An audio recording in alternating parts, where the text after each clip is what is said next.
Servus Habitäre und ein herzliches Willkommen zu dem beliebtesten Format von allen Podcasts dieser Welt, nämlich den Warlex aus dem Monat, was haben wir, Juli. Und ich mach das fast allein. Der Mike hat's jetzt schon gepetzt, ich wollte jetzt eigentlich voll cool sein und sagen, ich mach sogar schon Warlex allein, aber da hätte ich euch ordentlich an der Nase rumgeführt, denn der Mike und der Corby sind beide dabei. Schön, dass es da seid, das ist Süßen. Ja, vielen Dank, Arni, für die Einladung. Es ist immer wieder ein Fest, einmal im Monat mit euch über die besten und schlechtesten Sachen zum Reden, die man so gesehen hat.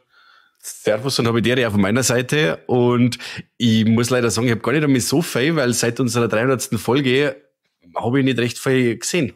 Passiert nichts mehr, gell? Nein, ich weiß auch nicht. Seitdem ist irgendwie so, das ist wie Endgame.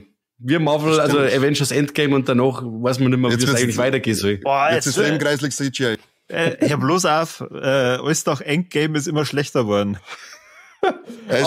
aber halt die erste Pressenews, Fantastic Four, deutsche Seite, sagt, das ist der beste Marvel-Film seit einer Ewigkeit. Ich sag Endgame. Vielleicht geht's weiter. Ich bin auch gespannt. Wobei man auch schon, also man liest, ich habe zumindest noch keine negativen Kritiken gelesen, aber immer so, dass er nicht ganz die Erwartungen erfüllen kann, die man an ein Fantastic Four Einstieg im MCU hat. Aber mal kicken. Für mich war der Vorgänger Thunderbolts schon endlich wieder mal ein richtig guter Marvel-Film seit No Way Home, da die fast behaupten. Okay. No Way Home habe ich auch schon lange nicht mehr gesehen. Aber da wir Fantastic Four noch nicht sehen haben dürfen, können wir jetzt auch nicht als Warlex mit dabei haben, oder? Nein, das stimmt eigentlich nicht. Und was auch wohl krass ist, ich weiß nicht, ob ihr es jetzt gerade gesehen habt, im News-Ticker, Ozzy Osbourne ist tot. Ja, mein News-Ticker ist nämlich, weil jeder scheiß Mongo jetzt meint, der muss das in seinen Status rein tun. Ja, fick dich doch, hau doch ab. Das Krasse ist, jetzt hat er vor der Woche ein Abschiedskonzert gegeben. Entschuldigung, danke sehr. Abschiedskonzert gegeben und dann, jetzt ist es soweit. Ja, besser kannst du nicht abtreten. Das stimmt. Erst einmal einen riesen Festel aufzicken, fette Kohlen noch für, ich glaube, irgendein Kinderkrankenhaus oder so. Meine spenden sie ja die ganzen Einnahmen. Okay. Also, dann hat er noch die Hochzeit abgesegnet zwischen seiner Tochter und, ich glaube, mit dem Sid, oder? Von Slipknot zusammen. Ja. Das ist auch noch, er hat noch wirklich seine ganze Bucketlist noch abgearbeitet. Und dann hat er gesagt, jetzt haut's ab, jetzt mach ich nicht mehr. Auf jeden Fall. Und dann hat er gesagt, now I'm fucking dead. Ja, krasses Leben geführt auf jeden Fall. Und ziemlich geile Musik gemacht. Und weil wir gerade wieder dabei sind, wir haben sogar schon mit einer Folge über ihn geredet, und zwar mit dem Dead Richie Geen über Ragman. Und da spielt der Ozzy Osbourne quasi auch mit. Und wer da jetzt nicht genug haben kann von uns, vom Richie und vom Ozzy, der hört in unserer Ragman Trick-or-Treat-Folge rein. Vor allem vom Ozzy, da brauchst du eigentlich nirgends reinhören, weil wahrscheinlich hat jeder von euch genauso viele Idioten wie ich dabei in die Kontakte, der jetzt das in Status posten muss, dass er tot ist. Ist ganz wichtig, dass er das in Status schreibt. Fast so wichtig, wie wenn ich beim Radlfahren war. Muss auch in Status rein. Auf alle Fälle wisst ihr, was ganz wichtig ist. Irgendwie habe ich das Gefühl, da spricht gerade nur der Neid. Ja, ich bin tot neidisch auf Leute, die Radl fahren. Da bin ich voll neidisch. Keiner die fahren, wo Gott, die haben sich bewegt und ich bin faul auf der Couch gelegen. Ja, richtig. Neid fuhr. Du musst da die Stati nicht anschauen. Jo, weil sonst ist der Punkt dort und dann rast die aus. Weiß ganz genau, wo du wieder aufdrücken musst. Der Dreckskräner Punkt, was soll das überhaupt? Sagen wir über die Kräner, das nächste Thema. Mann, habt ihr was Gescheites gesehen auch? Irgendwie. Ja. Dann verzeih. Ich hab was gesehen, wo ihr bestimmt beide gleich sagt, oh nein, echt, jetzt müssen wir darüber auch noch reden. Im Juli ist die 3. Staffel Squid Game rausgekommen. Oder 2.5, ich weiß nicht genau, es ist auf jeden Fall die letzten 6 Folgen sind jetzt endlich draußen und das Ding ist abgeschlossen. Haben sie jetzt das ohne Werbung gemacht? Haben sie es einfach rausgeschissen, oder was? Das habe ich jetzt gar nicht mitgekriegt. Ich hab da schon voll Werbung. Echt? Weißt du, einen Kassettenschmerz nicht anhörst, du Pisser. Hab ich oft genug gesagt, dass das kommt. Ja. Wieso jetzt in der Bubble? In der echten Welt. Mein Gott, wenn man auf Netflix unterwegs ist, dann schwappt so an das schon mal wieder mal rein. Ich sag's euch, momentan nur RTL Plus. Nur Tim Melzer, Kitchen Impossible. Heute einmal. Ich krieg sonst nichts mit. Den kicken wir jetzt sofort aus. Bevor wir über den Tim Melzer reden, beenden wir vielleicht noch kurz unseren Podcast über Squid Game. Hat einer von euch dann, also Mike offensichtlich ja nicht, aber Kani, hast du reingeschaut? Klar, du hast in die zweite Staffel, glaube ich, auch schon einmal geschaut, gell? Nope. Okay. Ja, aber die 2 Folgen nicht mehr aus. Wenn ich was Dummes singen möchte, dann schaue ich mir Pressesitzungen vor dem Weißen Haus. Dann richte ich das jetzt alles mal an die Hörer, die das gesehen haben. Schreibt es auch vielleicht in die Kommentare, wie ihr das Ende findet. Also ich bin zumindest, was das Ende betrifft von der 2. Staffel, so hin und her gerissen. Wie viele Folgen waren die zweite? Waren das auch 6? Waren das jetzt 2 mit 6 Folgen? Okay. Ja, genau. Die Fortführung fand ich nicht schlecht, wobei die 2. Staffel eigentlich so geendet hat, dass ich mir denke, ja, okay, niemand würde den nur weiterspielen lassen, aber natürlich müssen sie das dann schon weitertreiben, und die Spiele waren auch wieder richtig geil, also auch eine Variante von Verstecken, die schon unter die Haut geht, also das war richtig krass, aber ich bin mir nicht sicher, ob ich komplett zufrieden bin mit dem Ende, so wie es dann war. Ich will jetzt eigentlich auch nicht spoilern, aber wenn ihr euch das wahrscheinlich nicht anschaut, das ist mir egal. Mir war es wurscht. Ich denke da eher an unsere Hörer, dass die nicht spoilerst. Die sind viel wichtiger als wir. Ich habe ein bisschen Angst, dass da ein US-Ableger kommt und das noch viel schlechter wird, wie das, was hier aus Südkorea kam. Aber spieletechnisch, das, was ja die Serie ausmacht, war schon cool. Also muss man schon sagen, da haben sie wieder mal einiges Neues ausgepackt und es hat nach wie vor Spaß gemacht. Von dem her, es ist für alle, die das ursprüngliche Squid Game gefeiert haben, glaube ich, eine richtig geile Staffel.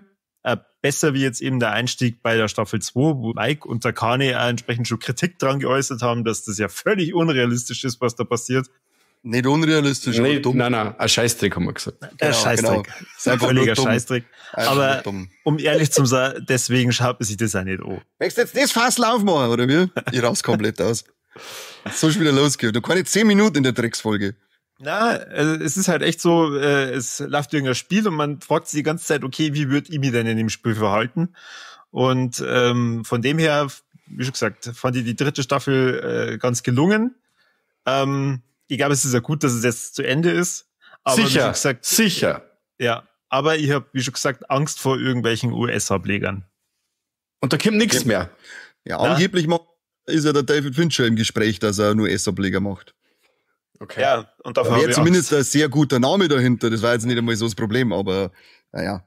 Schlechter und schlimmer kann es nicht werden als der südkoreanische Käse. Es waren ja viele Charaktere jetzt in der 2. Staffel dabei, die da eingeführt worden sind, die zumindest schon einen mitfiebern haben lassen. Und die haben auch ja teilweise in der 2. Staffel dabei, in der 3. krasses Ende gefunden.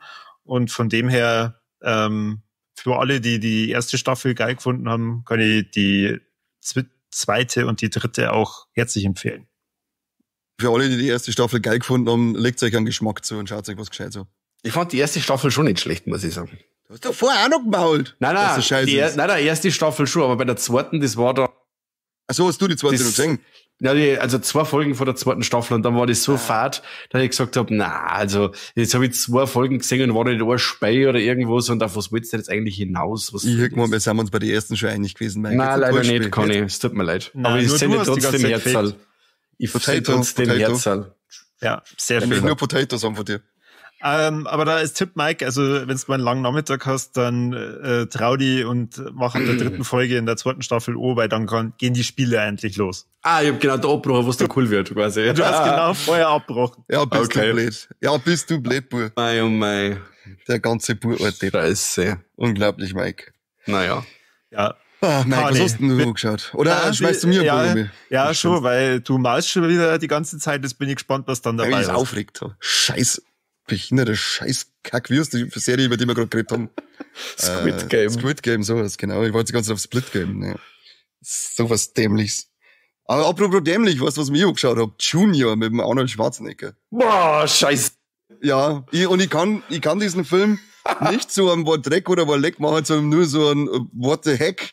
Weil einfach, ich bin nicht ganz wirklich, was ist denn eigentlich da los? Warum schaue ich mir das überhaupt an? Ich bin ja auf die Idee gekommen, dass ich mir das jetzt nochmal antue. Und dann schaust du den Film und denkst dir die ganze Zeit, was soll denn das? Was hat denn da überhaupt einen Danny DeVito dazu gebracht, dass er das mitmacht? Wahnsinn, der Film. Das ist echt uralt. Anfang 90er, oder? Ja. Der sei. Uralt. Das ist wirklich, ja, so wie wir halt. Irre. Also, ich weiß nicht, was ich von Junior halten soll. Der fällt mir ganz schwer, dass ich den Film irgendwie bewerte, weil das für mich so ein komisches Ding ist, was habe ich schon lange nicht mehr gesehen. Also, ich bin danach einfach nur verwirrt auf der Couch gelegen und hab gesäufert, weil ich es nicht mehr ausgehalten habe, was das ist. Ich hab den seit Kindheitstagen nicht mehr gesehen. Ich eben auch seit Kindheitstagen nicht mehr. Und irgendwie ist mir der schon öfter mal im Kopf umeinander gespuckt und dann ist mir auf einmal auf Netflix vorgeschlagen worden. Dann haben wir gedacht, was, das ziehst du jetzt durch. Jetzt bist du richtig abgefuckter Motherfucker und haust der Junior rein. Und ich weiß nicht, ob ich sagen soll, ich bereue es oder ich bereue nichts. Ich weiß nicht. Also, Okay. Junior ist einfach nur so, was zur Hölle habe ich da eigentlich gerade gemacht. Jetzt erzähl mal, also der Schwarzenegger hat Sex mit dem Danny DeVito und dann wird er schwanger quasi, oder? Genau, So die zwei machen Analschere und davor werden sie dann gegenseitig schwanger. gegenseitig, dann mit zwei Schwangeren im einer. Ja, genau. Darum haben sie vielleicht auch Danny DeVito genommen, weil er von Haus aus schwanger ausschaut. Naja, die forschen ja da ein bisschen umeinander mit künstlicher Befruchtung und dann werden ihnen einmal nicht die Gelder gestrichen für eine weitere Forschung, aber der Schwarzensepp sagt dann so, hey, halt mal, ich war ja da schon fast fertig, der Mann geht jetzt weiter und dann forscht er an sich selber damit und dann ist halt auch noch die Eizelle, die er dann benutzt für seine Forschung, die eingefroren war, ist dann nicht zufällig auch noch die Eizelle von seiner Love-Affair, die sie dann später rausstellt und dann trockt er auch noch das gemeinsame Kind praktisch aus von der Frau, in die er sich verliebt hat und ganzes Haus. Ja. Cool. Und wie trockt er das aus? Sagt man das noch? Das ist im Unrated Cut dann. Das ist dann wie bei Night of the Virgin. Leg mir wurscht. Also, das ist dann auch 20 Minuten geschrien und... Da darf mich auch interessieren, wer Schwarzenegger da gesagt hat, hey, das ist ein richtig geiles Skript, das machst. Ich glaube, dass ihm das Anabolika einfach ins Hirn geschossen ist. Und da hat er eine Zeit lang lauter so Dinge gemacht. Er hat einen Kindergarten gehabt, ich war zu der Zeit und so, da wollte er dann Kindergarten gehabt. Und da wollte er halt wirklich aus diesem Actionhelden-Dings da, wollte er raus. Wollte ein familienfreundliches Kino machen. Habt ihr den deutschen Ableger gesehen, wo der Thomas Gottschalk schwanger wird? Na, oh Gott. Da gibt's einen deutschen, hat's braucht. Wie hat der geheißen? Ich weiß nicht mehr. Ich weiß gar nicht, dass der Thomas Gottschalk auch von mir schwanger war. Kann man mal an Vogue, dass manche schwanger werden, hat der Thomas Gottschalk gesagt, ja. Und dann hat er seine Buben wieder gefotzt, weil er in das Eis runtergefallen ist. Ich weiß nicht, was er mit seinen Buben tut. Ja, er hat immer gefotzt, wenn er ins Eis runtergefallen ist, hat es mir drum Fotzen gegeben. Ja, aber zu Recht. Ja, Falle, ich schmeiß das Eis, aber in der heutigen Zeit, was das kostet, 250 Ja, Euro. eben. Jeder Prominente ist unfehlbar. Ja. So, das sind ja auch nur Menschen am Ende des Tages. Also ich weiß zwei, die auf alle Fälle unwählbar sind. Das ist einmal der Tobin Bell und einmal der Florentin Will. Und den Rest möchte ich gerne noch auch persönlich kennenlernen, damit die mich auch davon überzeugen, dass ich glaub, der Florentin sitzt gerade mit einem riesen Grinsen da und sagt, wow, cool, ich bin prominent. Nein, aber wirklich, also Junior irre, was da, wie man auf die Idee kommt, und dann wirklich halt auch namhafte Schauspieler, muss ich eigentlich sagen, mit dem Danny DeVito auch noch dabei. Ja. Jetzt weiß ich den Namen leider nicht mehr von der Schauspielerin, aber gut, wir sind bei unserem bayerischen Land, was interessieren uns Frauen? Ja. Die Namen Ja, aber waren nicht da wirklich. das ist so geworden. krass. Der Schwarzenegger war zu der Zeit der bestverdienendste Schauspieler von Ole. Mit Terminator 2. Und dann macht er dann sowas. Also das ist wirklich verrückt, ist das. Und der Film halt auch komplett. Wie gesagt, ich kann nicht mehr sagen, dass er scheiße ist, weil irgendwie hat er mich die ganze Zeit unterhalten. Ja. Irgendwie ist das alles so bizarr, vor allem wenn er kriegt halt dann auch so, so Stimmungsschwankungen wie eine schwangere Dame. Und dann, das hat dann schon irgendwie auch wieder einen gewissen Humor gehabt, wenn er da aufpumpte Muskelsepp dann seinen fetten Ranzen hat, weil er schwanger ist. Und die ganze Zeit Stimmungsschwankungen hat. Irgendwie habe ich mich immer wieder ein wenig belustigen können, aber so, dass ich mich dann schon wieder geschämt habe, dass ich überhaupt drüber gelacht habe. Das klingt alles so falsch. Ich mag nicht drüber lachen. Da hat's mich abbeiden. Klingt alles so falsch. Ja, das ist die ganze Zeit, denkst du, ich soll das nicht anschauen. Ich soll da über nichts lachen und gar nichts. Aber immer wieder hat er ein bisschen was aus mir rauskitzelt. Und dann hat sie wieder abbeidelt und gedacht, nein, so geht's nicht. Das ich glaube, du meinst Emma Thompson, oder? Ja, genau. Mhm. Und der Film ist 94 rausgekommen. Ja, habe ich gesagt. Und wann war Terminator 2, 92? Ich meine schon, ja. Er hatte eine lange Vita. Wahrscheinlich 91. 91. Ja, ich weiß nicht, also bei Junior, ich möchte jetzt nicht sagen, schaut's noch, ich möchte auch nicht sagen, schaut's nicht, sondern ich möchte wirklich, da möchte ich bewusst in die Pflicht nehmen, dass diese Entscheidung selbst und unabhängig trifft, liebe Hörer und Hörer. Okay. Ja, sie problematisch schon. Sehr problematisch, ja. Vielleicht kann man ja mal über KI ein Video stellen lassen, wo man einen Arnold Schwarzenegger beim Gebären dann sieht. Da kann man über KI sich ein Video stellen lassen. Was hat die denn da geritten, dass du dir den anschaust? Ja, wie gesagt, ich habe auch zuletzt wieder Mike als Kind einmal gesehen.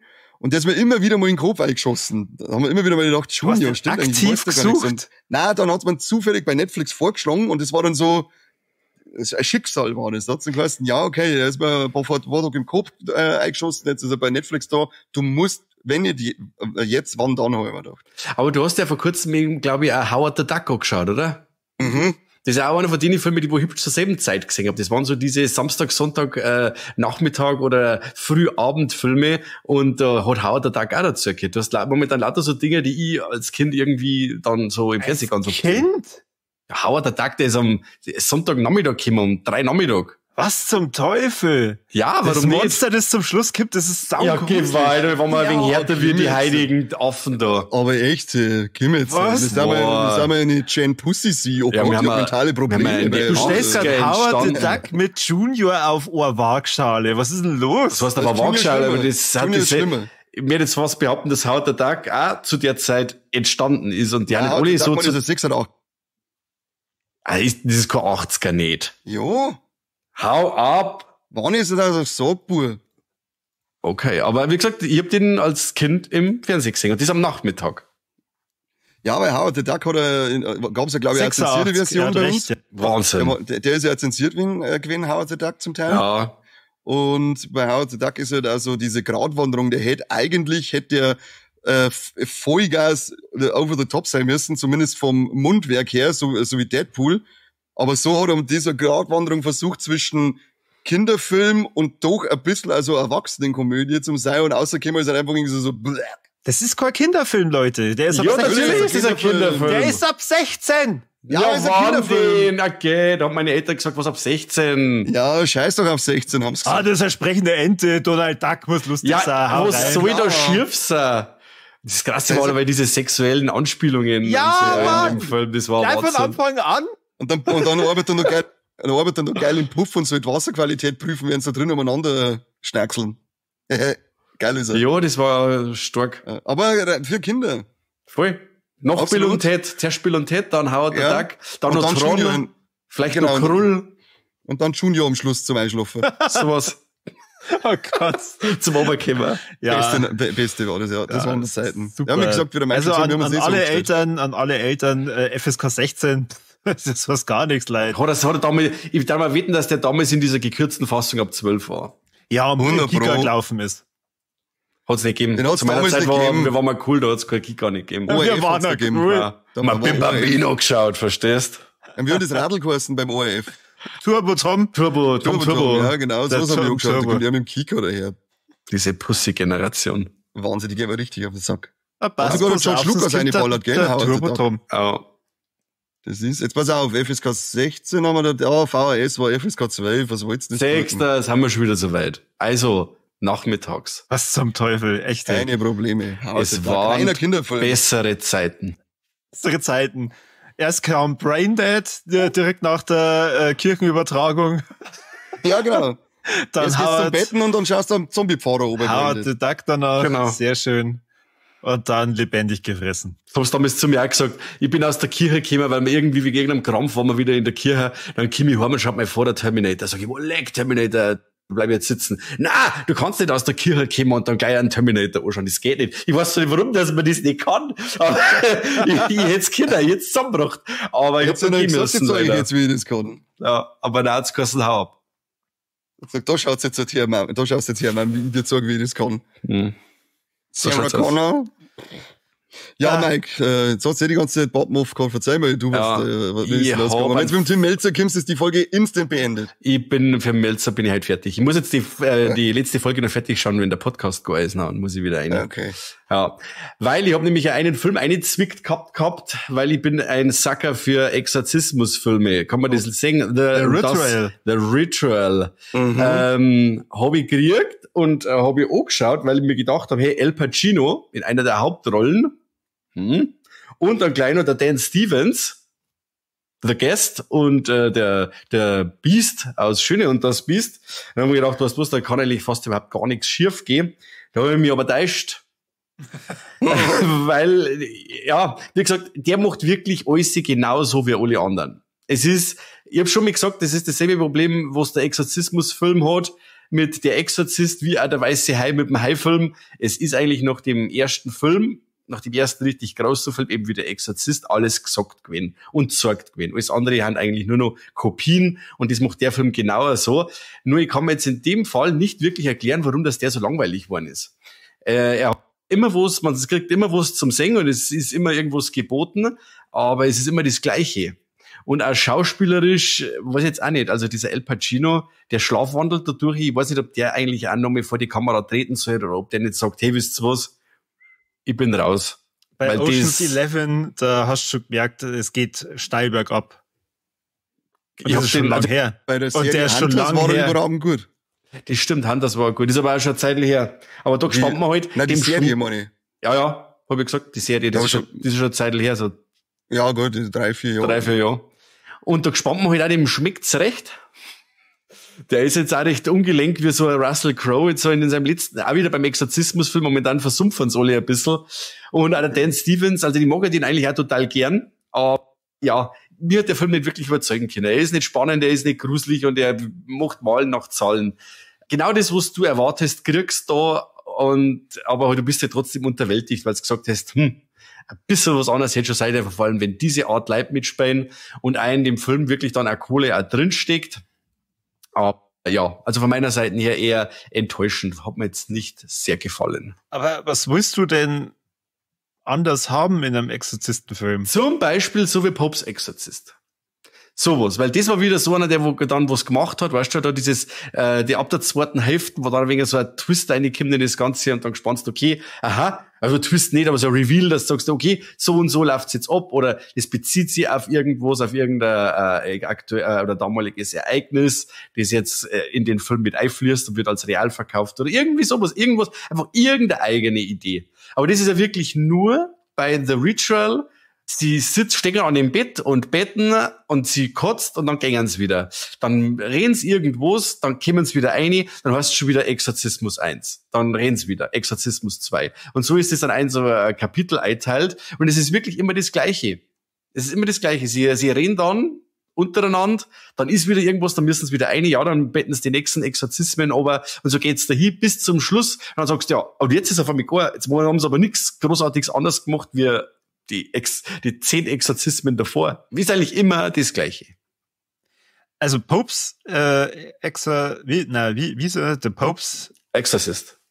Exorcist, scheiß Wort auf Englisch übrigens. Ja. Der bleibt mir eigentlich nur wegen der wahren Geschichte dahinter in Erinnerung. Wer wissen will, was ich meine, der soll sich gefälligst unsere Folge anhören, die ist sehr informativ. Da habe ich ja über die Doku drüber geredet. Mir bleibt da in Erinnerung, weil der Russell Crowe mit seinem Moped von New York nach Rom fährt oder so, meine ich was, oder? Das ist saugeil. Ja, nein, also ab der Stelle mit diesem Brunnen. Crowe die ganzen Kinder Cheeseburger wegfrisst. diese Szene da mit diesem Brunnen, von da weg, da wo du sagst, wow, lecker, jetzt geht's ab. Und das, was er da macht, diesen Vibe, den er versprüht und diesen Charme vom Russell Crowe, und das geht in dem Film einfach ab. Weil er wirklich nur in 2 Räume draht worden ist. Okay. Cool sein. Jetzt weiß ich, der deutsche Titel ist nur so deppert Exorzismus 2.0 heißt der. Der hat eigentlich einen richtig geilen englischen Titel und ist auch ein richtig cooler Film. Der geht das Exorzismus-Thema auch ziemlich cool an.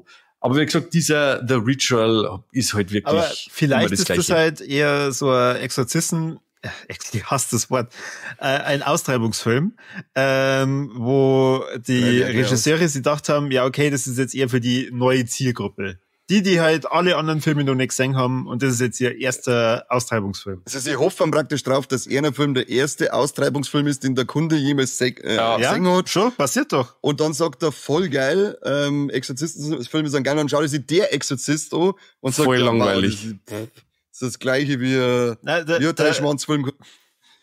Der zweite Film, den er sich dann nachschauen muss, ist der mit dem Leslie Nielsen. Von allen Geistern besessen. Von allen Geistern besessen, genau. Weil dann geht's erstmal wieder runter und dann kann er wieder irgendwas anderes gucken. Ja. Stimmt. Ja, war auf alle Fälle eine verrückte Verkaufsstrategie. Ja, so dann dieser Pitchen. Jetzt hat er dann sagen, hey, ist ja klar, wir können da keinen Exorzistenfilm machen, der mit der Exorzist konkurriert, aber das ist ja gar nicht unsere Zielgruppe. Unsere Zielgruppe sind nicht die Mikes da draußen, sondern es sind halt die, weiß nicht, Dominiks und Theresas, die gerade frisch aus der Schule rauskommen. Nein, die Corbis, die bis heute noch keine Filme gesehen haben. Ja. Tja. Leider eine Niete. Erzähl ich nur so eine kleine Scherzfrage an euch. Das ist ganz spontan. Vielleicht kommt jemand drauf, weil mir das jetzt mal so eingefallen ist. Es gibt so coole Filmtitel in Englisch, die in Deutsch einen anderen Titel kriegen. Und ich darf euch jetzt raten, ob man Ratespiel. Ich habe 3 Fragen für euch, aber das so, die verstecke ich im Laufe der Episode. Und zwar ist der Originaltitel Hollywood Chainsaw Hookers. Wie heißt der Film auf Deutsch? Könnt ihr euch das ungefähr vorstellen? Wie kann der heißen? Also, wenn du schon so fragst, dann sagt der Titel was. Wenn du schon so fragst, dann hat wahrscheinlich aus dem Originaltitel gar nichts da drin in dem deutschen Titel dann verloren. Nicht viel. Das Ferienkettensägen-Massaker, keine Ahnung. Okay, keine Ahnung. Oder mit der Kettensäge durch Hollywood. Okay. Oder Kettensäge stimmt schon mal, ja. Vielleicht steht Hookers für Haken. Der Kettensägenhaken. Kettensägenhaken, ja. Na, ich will es einfach auflösen, weil ich den Titel ziemlich cool finde. Mit Motorsägen spaßt man nicht. Klar. Ganz klar, oder? Die Übersetzung ist 1:1. Ja, das Es darf mir wirklich interessieren, wer das in Deutschland die ganze Zeit steuert. Ja. Also das ist unglaublich. Allein momentan in Blood and Sinners so heißt es bei uns und überall anders auf der ganzen Welt heißt das Sinners. Sollen Sie sagen, warum? Was? Wer? Ja, warum? weil blöd verkauft sie. Aber dann hat sie auf der ganzen Welt verkaufen, aber warum muss es in Deutschland mit Blut verkaufen? Ich verstehe es nicht. Das gleiche mit Smile. Smile wird einfach nur reichen. Smile 2, aber na, es heißt Smile 2. Siehst du es auch? Grinst schon wieder. Na, die Mühe haben sie sich ja nicht mehr gemacht. Sie haben einfach den gleichen deutschen Titel genommen. Geil. Wie vom ersten. Geil. Der nächste, ich weiß bitte. nicht, der Deutsche ist einfach ein Depp. Moment, Einfach schon, ein ja. Depp, kannst du sagen, was du möchtest. Wo ist der nächste, bitte? Du sagst aus. Ich suche aus, Wer schmerzt, muss Corby. weiterwerfen. Corby, bitte. Ja, aber dann nehme ich doch einen Kani gleich mehr mit. Kani, du kannst da aussuchen, wie tief wir in die Thematik einsteigen, aber ich nehme es auf jeden Fall mal mit. Ich war zusammen mit meinem guten Freund Kanfred im Kino und da haben wir uns Jurassic World Rebirth angeschaut, auf Deutsch, weil nicht, dass ihr jetzt da sitzen und ich denkt, Rebirth, noch nie gehört, was ist das? Auf Deutsch heißt der Film natürlich Jurassic World die Wiedergeburt. Und da kann er erklären. Und diesmal wenigstens richtig übersetzt, wenn du sagst. Ja, schon. Zumindest passt das. Ja. Dämlicher Zusatz. Danke. Und jetzt erklär mal bitte, warum der so heißt. Ja, weiß ich nicht. Oh. Eigentlich sind sie alle gestorben. Also es erschließt sich mir nicht. Wir haben den Film jetzt vor 2 Wochen oder vor einer Woche gesehen. Ja, und ich habe viel drüber nachgedacht, aber mir fällt ehrlich gesagt nicht ein, warum der so heißt. Keine Ahnung. Also weder auf Englisch oder auf Deutsch gibt's Sinn. Ja. Aber ich glaube, der Film selber Sinn. Ja. Ich glaube, wir sind uns einig, endlich mal wieder ein guter Dino-Film. Und Skull Jansen macht Spaß. Der Jonathan Bailey macht da Spaß. Und Jonathan Bailey oder was? Der heißt so. Der Jonathan Jonesy. Bailey. Marshall Ali sah immer eine Augenweide. zum Anschauen, wenn er spielt. Mashallah Ali.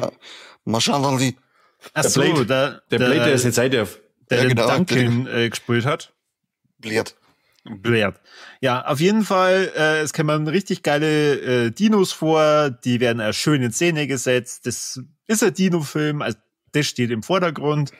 Es geht darum, dass Scarlett Johansson von einer Organisation, von einem Pharmaunternehmen engagiert wird, dass sie verschiedene Blutproben sammelt von diesen Echsen. Und die Dinos leben mittlerweile nicht mehr verstreut über die Welt, sondern nur noch am Äquator, weil nur da können sie überleben. Mehr verrate ich zu dem Film nicht. Es macht definitiv Spaß. Wir haben mehrere Leute schon geschrieben, dass wir bitte keine Folge drüber machen sollen, bis sie im Kino waren. Ja, genauso weit wird jetzt noch kommen, weil wir bis unsere depperten Hörer im Kino waren, oder? Kruzifix geht's zum Bundesstaat oder im Vorpremiere und danach ist auch ein Scheißproblem. Ja, ich schon gesagt, ich verzeihl's auch nicht mehr drüber. Mir hat der Film Spaß gemacht. Ich habe eine tolle Zeit im Kino. Ja, also auf alle Fälle drüber. Also, es stirbt da. Ja, eigentlich alle bis auf Scarlett Johansson. Und der Kinderhand dabei, da sterben nie Kinder im Blockbuster. Nein, die Kinder sterben nicht und es überleben nur der Scarlett ihre Brüste. Die werden dann Land angeschwappt, oder? Ja, genau. Und dann gehen sie davon und dann kommen die Buiten live und brodeln wieder, gell? Oh, eine Zimmi. Ja, Hey, geil. Frage, Käsefeuer. kann ich mit meinem Burm da reingehen? Oder jetzt so wild? Wer ist der Bub? 27. Sind wir. Also fast. Also, Der Schluss, der ist schon wieder gruselig. Richtig, wenn der Schluss nicht war, dann hätte ich gesagt, ohne Probleme. Aber das Schluss-Dino-Münsterchen, das da kommt, das hat schon in sich. Hast du... Ist es dann gory, ja? Also so wie bei den anderen einbeißen und auseinanderreißen oder so? Ja, einmal. Einsmal, sagt man, haben wir schon so was. Hast du mit ihm schon irgendeinen Jurassic Park angeschaut? Wir haben jetzt gerade am Spekulieren, wir werden jetzt am Freitag, jetzt werden wir einen Jurassic Park oder World anschauen. Ich weiß noch nicht, was das geschickt Also hat. wenn er Jurassic Park da packt, dann packt er den auch, sag ich. Okay. Weil der ist ja auch am Anfang, in dem Dunkeln, bis der T-Rex kommt und so. Das hat eine ähnliche Stimmung, finde ich, wie Jurassic World Rebirth am Schluss. Okay. Ja, aber hört sich doch gut an. Ich hab jetzt Ja, auch ich muss nur, jetzt sagen, ich hätte ihn jetzt nicht als Walleck mitgenommen, wie der Corby. Weil ich sag mir, okay. ich hab Spaß gehabt damit. Aber der hat schon seine Problemchen, finde ich. Also es sind schon viele brunzblöde Szenen dabei. ich hab kein Vor allem Schlauchboot. ja, der Film hebt halt auch das Versteckspielen auf eine ganz neue Ebene. Ja, also das ist aber- schon, Schlauchboot ist ein gutes Stichwort mit, da ist der T-Rex dabei, was du denkst, was? Dann müssen sie einmal die Titanosaurier, meine heißen's da, die Langhalszeppen finden und dann gehen sie auf so eine Weide. Und dann sagst du, ja, wie habt ihr denn nicht vorher sehen können? Die Dinger sind 800 Meter groß. Und es sind ungefähr 100 davon. Und der Hügel hat ungefähr Höhenmeter von 1,5. Was ist das mit euch? Ja, Falle ist der Scheiß, aber es macht schon Spaß. Aber ja, ich wollte gerade sagen, er hat trotzdem, aber hat er so viel Charme irgendwie und also wirklich wieder so Jurassic, für mich hat er ein ziemliches Jurassic Park 2 Feeling ausgestrahlt mit der Insel und so. Für mich war es mehr Jurassic Park 3. Ja, genau, gut, ja, das lasse ich auch sein. Also Jurassic Park 2 und 3, das Feeling strahlt da ziemlich aus mit der Insel und so, das ist cool, aber ich habe halt auch mein Problem mit diesen Mutanten, die dann, du hast 2 Mutanten Ja, die dabei. braucht's einfach irgendwie jetzt, gell? Ja, es darf im Dino-Pool genug geben an Viecher, die man immer wieder ausbackeln kann und gleich jung. Und wenn's immer der T-Rex ist als Boss, der war scheißegal. Das Viech ist so scheiß bedrohlich und gruselig, haut's ab mit dem. Da brauche ich keine komische fette Hirschkuh mit 46 Armen und Tentakeln. Also in dem Film gab's schon mal eine süße T-Rex-Szene. Aber dann, also, Da hab ich mir gedacht, nein, den Bauch da jetzt gern grau. ja, dann mehr die mir das Gesicht eindrucken wie bei einer Katze. So. Aber wir haben 2 Mutanten Dinos dabei. Die einen finde ich, die kleinen finde ich nicht schlimm, weil die schauen tatsächlich auch ein bisschen so nach echten Dino einfach aus. Sagst, wenn ich nicht weiß, dass das Mutanten sind, dann fällt's mir nicht auf. Aber der große, der ist mir ein bisschen zu fein. Er ist zwar cool in Szene gesetzt dann auch und ziemlich atmosphärisch und alles im Dunkeln mit den roten Fackeln und so. Aber wenn er halt dann nicht herkommt und hat 4 Arme, dann sage ich, hau ab besser. Soll das? Weg mit dir. Waren die anderen auch Mutanten? Die Kleinen sind auch Mutanten, ja, die hat so eine gegeben. Die waren, drum sind Velociraptoren hier ein bisschen in den Hintergrund getreten, weil das nämlich Kreuzungen aus denen sind. Ach so. Ah ja, stimmt. Genau. Aber das Beste am Film ist sowieso Dolores. Und der Freund von der anderen, wie er heißt, der Vollidiot. Lecke. Also das ist echt die unsympathischste Xavier, genau.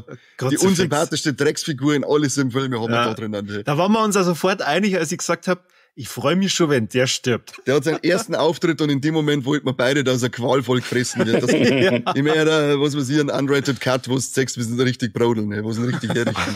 so Wrong Turn 4-mäßig sollen sie ihn herrichten. Kommt bei dem Film auch eine Post-Credit-Scene oder eine Mid-Credit-Scene? Nope. Gar nichts. Nope. Hört er auf mit einem Cliffhanger? Na. Steht der einfach für sich? Ja. Also er steht, ich glaube 30, wie viele Jahre später spielt er nach der ganzen Jurassic World Sache? Also er spielt einige Jahre später. 17, schon. aber ich bin mir nicht sicher, ob das war das nicht 17 Jahre nach? Doch, du hast recht, Jurassic World, ja, genau. Glaube ich, also er ist auf alle Fälle in dem Universum angesiedelt. Die Sachen davor sind alle passiert, aber er steht für sich jetzt allein. Okay. Ja, und gute Effekte, das ist auch, also, das muss man mittlerweile, kann man das echt dazu sagen. Wieder, ja, man kann es ja wieder lobend hervorheben, wie schön, dass die Effekte waren, weil er bis auf eine Handvoll Ausnahmen, wirklich sehr gut ausgeschaut hat. Ja. Cool. Kann ich nur zustimmen. Wie schon gesagt, das, wo ich nicht verstehe, warum er so heißt, ist halt der Titel. Also, ergibt überhaupt keinen Sinn. Weil wenn es etwas besser weiß, erklärt es mir auf. Aber Rebirth hört sich immer gut an und Jurassic World haben wahrscheinlich jetzt ein paar Leute schon einen Groll nach die letzten 2 Teile. Wir haben jetzt gesagt, okay, wir müssen bei denen jetzt die Leute suggerieren, dass wir jetzt alles anders machen wie vorher. Jetzt machen wir so einen Reborn und vielleicht bringt's was, wer weiß. Ich habe wieder ein wenig bedrohlicher, die Dinos, finde ich, in dem Film. Also es war wieder mal so, dass ich mir selber gedacht habe, boah, das ist richtig unangenehm. Ich möchte da jetzt, natürlich möchtest du nie in der Situation sein, aber vor allem im letzten Film war es echt so, dass du sagst, halt doch dein Maul, ist mir scheißegal, ob der Dino nicht mehr, ich brauche gerade mein Handy vor sein Gesicht halten, dann tut er eh nichts mehr. Ja. Aber da ist jetzt wieder mal so richtig so bedrohlich gewesen. Auch die T-Rex-Szene, wenn der da in dem Fluss so wer umeinander schnappt, das war ich so, wo ich dachte, boah, lecker, da ist so wie in die Hosen scheißen, deswegen kann ich gar nicht wissen, wie man in die Hosen scheißen mehr. Ja, also allein dieses Monstrum da im Wasser, boah, fuck, also ich darf sterben. Vollgas, aber instant. Vollgas. Hey, schön, dass ein dunkler Schatten da rumgefallen. Ja. Es waren nur Thunfische, was hast du denn für ein Problem? Ich hätte aber den anderen ununterbrochen obenst, warum die so dumm sind und da hinfahren. Ja. Ja, bis auf das dumm ist eigentlich ein großes, also es sind wirklich viel dumme Situationen in dem Film. Also sie verhalten, die Charaktere, die mengen sie wirklich teilweise mit Absicht richtig geil dumm verhalten. Und sie mengen immer schreien. Das ist wie die blöde Brunsten aus dem 3. Jurassic Park, die immer noch im scheiß Baum geschrien hat. Da schreien sie alle immer. Das interessiert keinen, ob der Fleischfresser Sepp umeinander rennt, sondern alle schreien es immer. Okay. Ich weiß nicht, was das so ist. Man, leise sei es keine Option scheinbar. Aber gut, who am I to judge? Yes. Die werden schon wissen, was dann. Schön. Ich bin hooked. Und Michael, was hast du sonst noch dabei? Ja, ich war auch auf einer einsamen Insel. Und zwar auf einer griechischen, und ich hab mir wieder mal Man-Eater angeschaut. Schau mal da. Schön. Ich muss ja da alles dabei, bin voll vorbereitet. Wow. Und das ist die Savitoli Amaray, die wir auch gehabt haben, kann ich beim Lebendig gefressen. Und jetzt lese ich mal das. Strange, oder? Jetzt lese ich euch das vor, weil das nämlich cool ist. Das haben wir nämlich vergessen bei der Eaten Alive Folge. Und zwar Killing Tools haben wir in dem Film. Ein Messer, ein Beil, Hände, Zähne, eine Pickaxe und ein Strang. Und im Ganzen haben wir ein Bodycount von 12. Also das ist schon mal essentiell. Das müsst ihr wissen. Das ist ganz wichtig für den Film. Auf jeden Fall finde ich es super, dass das die Handlungsbeschreibung oder ist das da Statistik? Nein, das steht hinten drauf. Das ist der Bodycount. Ich halte so mehr, wer bei YouTube irgendwie schauen möchte, weil, da. Ja, wenn du YouTube schaust, dann wirst du es nicht lesen können. Oder? Wahrscheinlich. Genau, aber ein cooler Film. Ich hab immer wieder so Schwankungen. Ich schaue mir den irgendwie so alle 2 Jahre irgendwie mal an und ich finde ihn wieder mal ein wenig besser, dann wieder mal ein wenig schlechter. Aber diesmal hat er mich wieder voll bei die Eier gehabt. Film von Joe D'Amato, ist, glaube ich, 1980 so regulär in die Kinos gekommen, 81 bei uns und ist dann auch schon recht bald 1986 beschlagnahmt worden und dann 2022 wieder entschlagnahmt. Also das Ding war ganz schön lang im Giftschrank der Bundesprüfstelle für jugendgefährdende Medien und Schriften.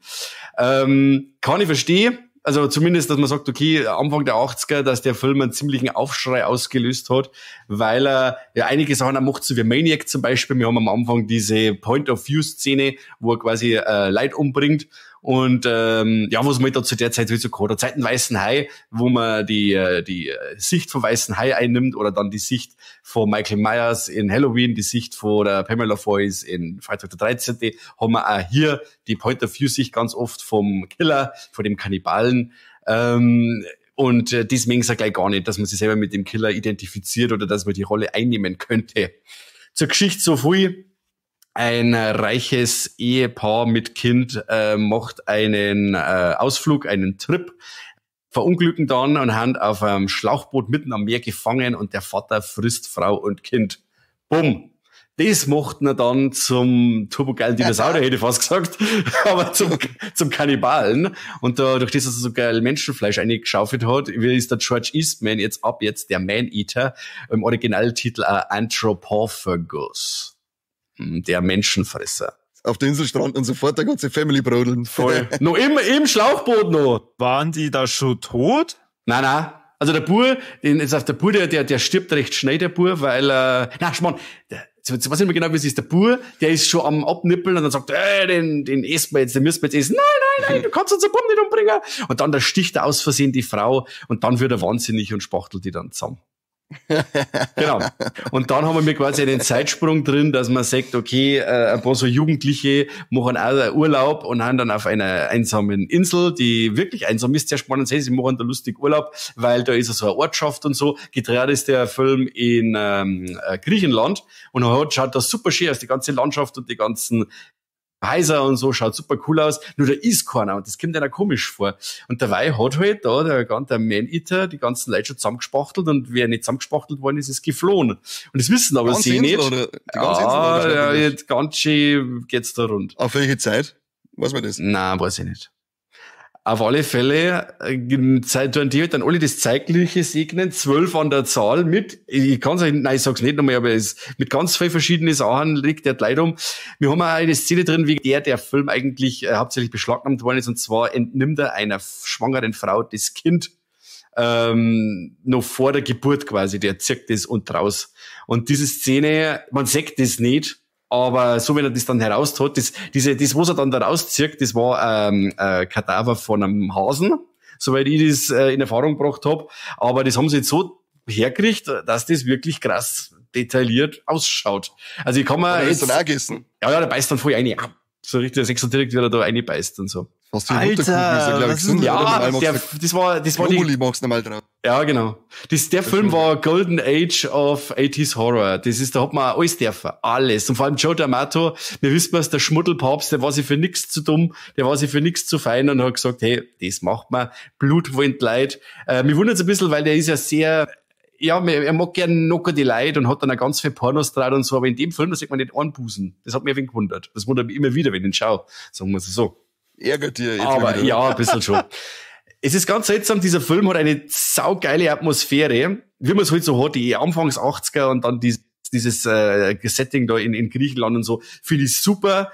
Nur der Film, wie sage ich jetzt das, ohne dass es sich blöd hört, aber man schaut den Leid beim sich langweilen zu teilweise, wenn die da so durchgängen und so, alles ist untermalt mit cooler Musik, aber es passiert eine ganze Zeit lang auch nichts in dem Film, wo es einfach nur durch die Häuser durchgängen oder sich irgendwie mit irgendeinem Scheiß unterhalten, aber irgendwie unterhält mich das trotzdem diese Langeweile, die der da manchmal hat, durch den ganzen Vibe, den er mitbringt, unterhält mich das trotzdem total.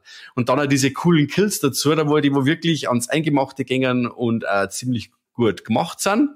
Dann natürlich der coole Schluss, man sieht am Cover schon, wie der Film ausgeht, das ist ja das Coole eigentlich. Zu der Zeit hat sich keiner am Spoiler was geschissen, weil am Cover, das jetzt wenn ihr es bei YouTube angeschaut habt, ihr seht das schon, wie der drauf geht und so. Das Poster hat er damals auch zensiert werden müssen, genauso wie ein paar von die Kinoaushang-Fotosätze, die es damals auch gegeben hat im Kino, weil diese Beitel zu explizit waren fürs Kino, beziehungsweise weil es Kinder sehen kannten. Ja. Aber es ist praktisch in Ordnung, dass der Film überhaupt im Kinokämmer ist. Der ist damals im Kino gelaufen, ja. Irre. Also von meiner Seite gibt's da volle Empfehlung. Ich finde den voll gut. Aber Machen wir wie gesagt, Folge, hä? ja, voll gern. Dem gehört eine eigene Folge. Nehmen wir die ganze Cindy Strange rein. Da haben wir ein paar so Kandidaten dabei. Ja, das dann schon So das zwiespältige. Aber ja, also ich finde, glaube ich, das Sequel absurd noch besser für den. Aber genau, aber der ist halt jetzt halt eben wieder nicht mehr beschlagnahmt und deswegen darf man jetzt drüber reden und man darf sich auch anschauen, ohne dass man ein schlechtes Gewissen haben muss. Und Ja, das stellen wir mal so in aber ja, sagen muss. gerade wenn die Bundesprüfstelle sagt, der ist jetzt frei, dann darf man auch das mit der Spangen sehen. Ja, dann her mit der Spachtlerei von Ja. Ungeborenen. Her Jetzt sind wir damit. wieder bei diesem Sonntagnachmittag nach der Kirche. Den Film habe ich als damals, wo er auf meiner Suchliste war, so Mitte der 90er, da hast du den Film nicht gekriegt. Also da war nichts von wegen, der ist geschnitten im Fernsehen oder die VHS, die kriegst irgendwo. Das war eins von den Dinger, die du nicht gekriegt hast. Das ist, ich glaube, diese VHS vom Man-Eater ist auch erst bei Filmundo wieder versteigert worden. Und die war 350, 380 Euro ist die weggegangen. Also das Ding hat immer nur einen Sammlerwert, weil der auch damals ungeschnitten rausgekommen ist. Mhm. Ah, die deutsche VS, oder? Ja, genau. Mhm. Und ist ja dann ganz flugs beschlagnahmt worden. Aber jetzt, wie gesagt, jetzt darf man drüber reden. Er kommt jetzt dann, glaube ich, in 4K auch bald raus.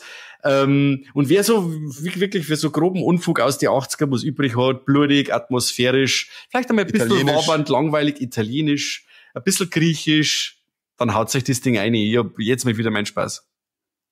Das ist schön. Ja, schöner Film. Sehr schön. Aber nicht für die ganze Familie, nicht für die ganze Ja. Familie. Oh, den Okay. schaust du nach der Kirche an. Wie heißt dann beim Asterix? Da sind Mutter und Kind im Magen wieder vereint, sagt er, wo der Obelix Ja, die genau. Kamele Das frisst. frisst- Ja, die genau. Familie war's, Ja, geil. Da ist die Familie im Magen wieder vereint.